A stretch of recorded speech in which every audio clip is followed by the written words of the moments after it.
देखा, पहला तो प्रसंग ये है कि जब प्रभु की ईश्वर की प्रेरणा होती है तभी भक्त लोग, पत्रकार लोग, मीडिया वाले सब यहाँ आगमन करते हैं। तो यहाँ के जीवन कल्याण और उद्धार के लिए बड़ा आपने सुंदर प्रश्न किया। आप उस स्थली में पहुँचे हैं जिनके द्वारा भगवान को जन्म, इन सिंगी ऋषि द्वारा और उनकी पत्नी शांता देवी।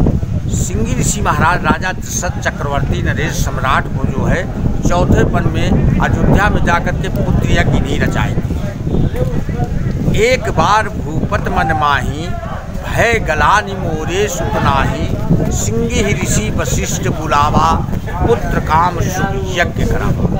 जब सिंगी ऋषि महाराज अयोध्या गए और चक्रवर्ती सम्राट राजा दशरथ के पुत्र यज्ञ इन्होंने कराए तो 4 पुत्र हुए राजा दशरथ के, राम लक्ष्मण भरत शत्रुघ्न। जब माँ कैकेयी ने प्रभु को 14 वर्ष के लिए वनवास दिए तो अयोध्या से सुमंत जी रथ में बैठा करके प्रभु श्रृंगेरपुर धाम में लाए।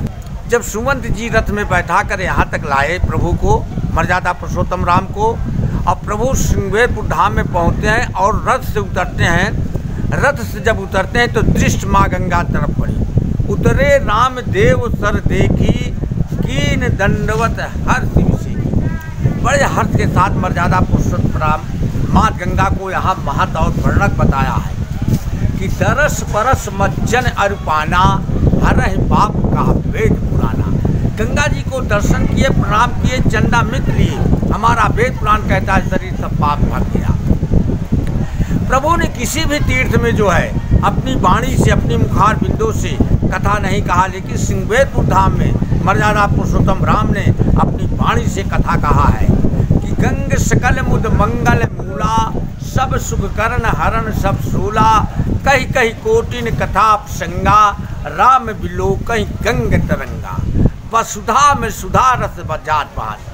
अमृत रूप बह रहा है, जिसको जलपान करना है, दर्शन करना है, सेवन करना है, कर लीजिए। प्रभु जब मात गंगा को यहाँ पर बड़कपन बता करके थोड़ा यहाँ पर विराजमान हुई तो यहाँ का निषाद राजा था। निषाद ने सुना कि प्रभु हमारे श्रृंगेरपुर धाम में मर्यादा पुरुषोत्तम राम वनवासी वेश में पधारे हैं। तो निषाद राज ने अपने परिवार के सहित डलियों में कंदमूल लेके आया, प्रभु से भेंटा, अपना परिचय दिया, प्रभु से आग्रह किया कि प्रभु सेवा करने का अवसर मिला, हमारे राजमहल में चलिए, हमारे नगर में चलिए, हमारे राज्य में चलिए, हम परिवार के सहित आपका सेवा करें, खुशामद करें। प्रभु ने कहा निषाद राज, पिता की आज्ञा नहीं है, माँ कैकेयी के आदेश नहीं है, हमें 14 वर्ष वनवासी भेज, तपस्वी भेज, चेहरे में उदासतापन, आपके नगर और गांव में नहीं जा सकते। तो निषाद को बड़ा दुख हुआ कि प्रभु सेवा करने का अवसर मिला, हमारे नगर में आए हैं और प्रभु मेरे राज में चलना नहीं चाहते हैं। प्रभु से आग्रह किया निषाद राज ने कि प्रभु थोड़ी दूर में मेरी वाटिका है, बगीचा है, फुलवारी है, वहाँ रात्रि निवास करें। प्रभु ने कहा हाँ निषाद राज, आपके बगीचे में हम रात्रि निवास करेंगे। प्रभु ने यहीं से सुमंत जी से विनय प्रार्थना कर करके रथ अयोध्या वापस कर दिए। बरबस राम सुमंत्र पठाए, ये सुमंत्र जी आप अपने रथ ले करके अयोध्या वापस चले जाइए, मेरा पग यात्रा यहीं से कर्म चालू होगा श्रृंगेरपुर धाम से। प्रभु ने यहीं से पग यात्रा प्रारंभ किए। निषाद राज ने अपनी वाटिका में फुलवारी में ले गया प्रभु। तब निषाद पति उर अरुमाना, तरसी सिपा मनोहर जाना, लय रघुनाथ ही ढाए दिखावा, कहो राम सब भांत सुहावा। प्रभु ने कहा निषाद राज सखा प्रिय, आपका बगीचा तो बहुत सुंदर है, पवित्र स्थान है, हम यहाँ रात्रि निवास करेंगे। निषाद यहाँ का बड़ा सर चलाक था, सोचा प्रभु को हम शयन किस पर कराएं, ये तो वनवासी भेष में है, इस चबूतरे में गद्दे के में तो सोएंगे नहीं, प्रभु वनवासी भेष में है तो आसन क्या लगाएं। तो उसने कुशा की चटाई बनाया, प्रभु कंदमूल का भोग लगवाया, सोचा कोई उग्रवादी ना आ जाए। तो निषाद राज जो है वीर आसन में धनुष लेकर पहरा दे रहा है, उधर से सावतारी लक्ष्मण जी पहरा दे रहे हैं धनुष लेकर के। प्रभु माँ जानकी उनको ऊपर शयन की, कंदमूल का भोग लगाया। बहुत प्रात जब प्रातःकाल हुआ तो तीनों प्राणी उठे और जो है बरगद दूध से जो है जटाजूट बना करके तपस्वी भैया स्थान से बने। भूत प्रात भट क्षीर मंगावा, अनुसहित जटाजूट बरगद के दूध से बना करके तपस्वी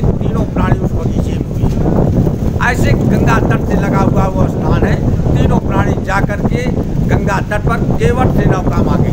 निषाद यहाँ का राजा था, केवट जो था नाविक था। केवट से नौका मांगे प्रभु मर्यादा पुरुषोत्तम राम कि मांगे नाव न केवट आना, कहे तुम्हार मरम मैं जाना। प्रभु ने कहा केवट भैया अपनी नौका को लाइए। कह रहा नहीं प्रभु, आपके मरम को मैं जानता हूँ। बगल शेषावतारी लक्ष्मण जी, माँ जानकी खड़ी हैं। शेषावतारी लक्ष्मण जी क्रोधित हो रहे हैं कि बताइए एक कछमछ को खाने वाला मल्लाह केवट जो है मेरे प्रभु से बहस कर रहा है, कह रहा मरम को नहीं जानता। प्रभु ने कहा, लक्ष्मण जी ने कहा केवट क्या मरम को जानते हैं? कहा हमने सुना है, लोग बात बताते हैं कि प्रभु के चरणों में धूलों में जादू है।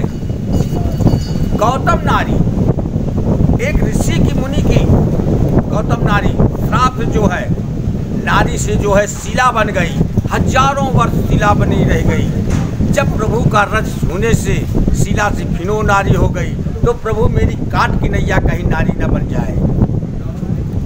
एक नारी है तो ठीक है, दो नारी हो गई तो बड़ा गड़बड़ी हो जाएगी घर में भी। अब प्रभु आपको बिना चरण धोए हुए नौका में नहीं बैठाऊंगा, और सहते आपको बहुत जल्दबाजी है, तो बगल में थोड़ा कटुक जल है, आप पार करके क्रॉसिंग करके आप चले जाइए। लेकिन जब तक प्रभु आप आज्ञा नहीं देंगे बिना चरण धोए हुए नौका में नहीं बैठाऊंगा। प्रभु ने जो है लक्ष्मी जी तरफ, माँ जानकी तरफ, शेषावतारी लक्ष्मण जी तरफ इशारा किया कि आज इसका फुल अधिकार है। आज मैंने इससे वादा किया था। ये जो केवट है उस जन्म में कच्छप था, जब हम क्षीर सागर में शयन किए थे, तो अपना कल्याण उद्धार होने के लिए मेरा चरण छूना चाहता था कि मैं कच्छप से मैं भी मानू हो जाए। जब ये मेरा चरण छूना चाहता था, उधर से लक्ष्मी जी चम्मर को डुला देती थी, उधर से जो है जब जाता था दूसरे चरण तक, तो उधर से सावतारी लक्ष्मण जी फूंक देते थे, रुक जाता था। तो मैंने इससे इशारा किया कि मैं तुम्हें देता द्वापर। तो आज वही कच्छप जो है केवट का रूप धर करके जो है बिना चरण धोए हुए नौका में नहीं बैठाएगा। भर तीर मारहूँ लखन पर, जब लगी न पाम पखारियों, तब लगी न तुलसी दास नाथ पान पार उतारी। मैं शपथ खा रहा हूँ बिना आपका चरण धोए नौका में नहीं बैठा हूँ। प्रभु ने आज्ञा दिया। किसी भी तीर्थ स्थल में प्रभु ने मर्यादा पुरुषोत्तम राम ने अपनी वाणी से नहीं आज्ञा दिया, लेकिन यहाँ केवट को आज्ञा दिया। केवट ने न तांबे न पीतल न सोने न चांदी काट के कठौते में लाया पानी को भर के। क्या आपको अब देर हो रही, क्या मुझे छेड़ा करती? हाँ आप मेरी सुनिए, मैं रामायणी यहाँ का गाइड हूँ। तो उसने क्या किया कि काट के कठौते में पानी को लाया और भर करके प्रभु के सुंदर चरणों को धो रहा है। आस्ते आस्ते प्रेम श्रद्धा से केवट राम न जाए सुपावा, पानी कठौता भर ले आवा, अति आनंद उमग अनुरागा, चरण सरोज पखार। इतना उसको खुशी हो गई कि सीमा के बाहर हो गया, और प्रभु को सुंदर सुंदर कमलों को धो करके कह रहा है क्या प्रभु आप गद्दार हैं, क्या मेरे सर पर हाथ रखे? प्रभु ने केवट के सर पर हाथ रखे और चरण धो रहा है। उस युग में देवताओं से आ रहे कि बताइए एक कच्छमछ को खाने वाला आज प्रभु का दोनों चरणों का अधिकार ले लिया है। उधर माँ सीता खड़ी हैं, उधर शेषावतारी लक्ष्मण जी। आज केवट इतना भागशाली दोनों चरणों को धो रहा है। दोनों चरणों को धो करके चंदा मिट ले लिया। सोचा कि हमारे पूर्वज पितरों को कैसे उद्धार हो। उसने जो है जल के कठौते को ले करके जल की छिपका दिया, अपने पितरों को भी उतार दिया और कहा प्रभु अब मेरी नौका में बैठिए। प्रभु को नौका में बैठा करके फिर उस पार उतार दिया, क्रॉसिंग कर दिया। उतरी ठाड़ भय सूर्य सरी रेता, सूर्य माने भगीरथ माँ गंगे। उतरी ठाड़ भय सूर्य सरी रेता, सिया राम कुहु लखन सखिया। अच्छा माने निशान।